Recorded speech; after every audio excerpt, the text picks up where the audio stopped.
7:21 in Ukraine. It's 3:21 in the afternoon. That's where Joseph Lindsley is, the editor of Ukrainian Freedom News. And Joe, we hear you're in Kyiv underground at the moment. Are you okay? What's going on? Yeah, Bob, good afternoon from Kyiv. We've been in air alarm for the past few hours, and I'm speaking underground from a Georgian restaurant, where people have taken shelter and they're having lunch, and so you might hear some music or chatter in the background. There's no panic or worry. There still are people above ground at the moment. So far, there has not been, as far as I know, no strikes on Kyiv yet. I was actually out for a run about midday when the alarm sounded, and I was running not far from the bridge, the pedestrian bridge where the Russian missile hit last week.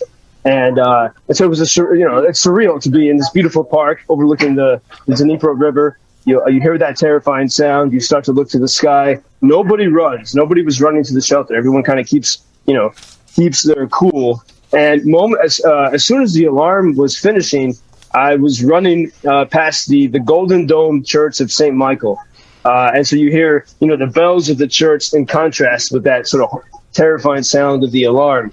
And I was remembering that very spot, that monastery, St. Michael, was such a key part of the Ukrainian Revolution of Dignity in 2013. It was, the Maidan, it was about, I think, November 2013, some students gathered in the main square of Kyiv to protest the pro-Russian, pro-authoritarian policies of the Yanukovych regime. And the government, it was run by a friend of Putin, sent the secret police to the main square, and they became violent. They started to shoot the students. And so the students, it was mainly students, but other people as well, they ran up the hill from the main square, exactly as I ran today during the alarm. They ran up the hill and into the monastery seeking refuge. The monks let them come inside. They treated the wounded. They had the dead bodies there. It became a temporary morgue. And the monks remembered the ancient traditions 1,000 years ago when the Mongols were invading this same monastery, which has been reconstructed. But they rang the bells to warn the city of Kyiv, we have an enemy in our midst. And so maybe for an hour, they rang the bells of St. Michael's Monastery, and it woke up the city.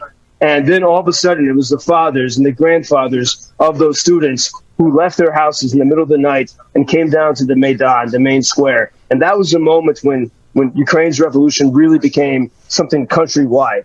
And it continued, of course, until February 2014.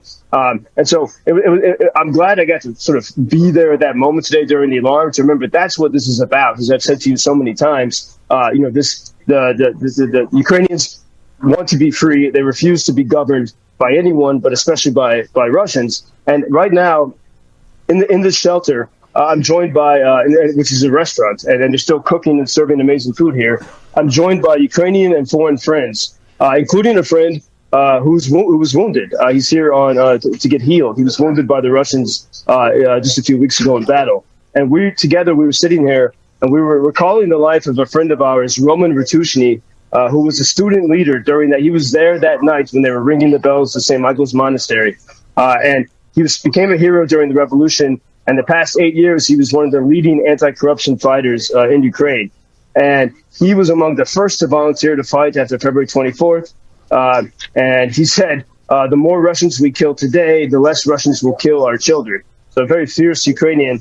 And he was killed in June in Izium, in the city that was just recently finally liberated last month. His funeral was at that same church, St. Michael's Monastery. And thousands of people gathered in the square, which I can't go there now because of the alarm. But they gathered there in his honor. And so here in this sort of this is like the freedom heartbeat of Kyiv is where I'm speaking to you from today. While we face this existential threat, we're waiting for looking to the sky to see if it's going to be a rocket today or Iranian drones. But I'm also really connected to the Ukrainian sense of freedom, and the Maidan is it's the Ukrainian word for square, and that's where the revolution that was the heart of the revolution. And so to this day, when Ukrainians are upset with the government, they say we're going to the Maidan.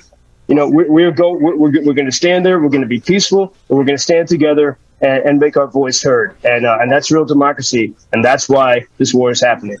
The more you tell us about the Ukrainian people, Joe, the more respect I think we all have for them. Such courage. And on a day where Putin has announced martial law in the 4 annexed regions of Ukraine, I don't know how you go about your business. You went out for a run. You're telling me no panic or worry. You're having some snacks in that underground cafe. I don't know how you do it. Let me tell you. And yesterday, I think I don't know how I sound. I think I sounded a bit negative. There are moments where it's more existential, like it was for me yesterday.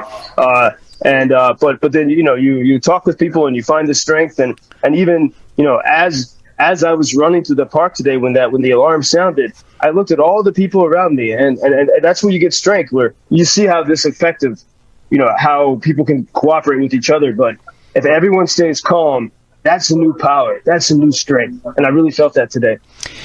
Joseph Lindsley in Kyiv, underground. I hope you can come up stairs maybe tomorrow. Thank you, Joe. Thank you, Bob. We of course think about you and all the people there and hope for your safety.